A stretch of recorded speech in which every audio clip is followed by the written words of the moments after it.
Hi everyone, welcome back to our channel. In today's video, I'm going to show you how to change name in the Candy Crush Saga app. It is a very simple and easy process, so let's dive right in. First of all, find the Candy Crush Saga app on your home screen. Now open it. After opening the app, you will see something like this on your home page.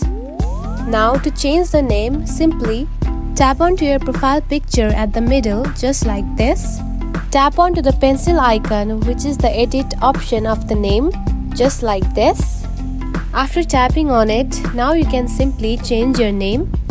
Now remove the old name and type the new name just like this. Then simply tap on to save. And now you can see the name has been changed and added successfully. And that's it. This is how you can change the name in the Candy Crush Saga app. If you found this video helpful, don't forget to like and subscribe for more tips. Thanks for watching.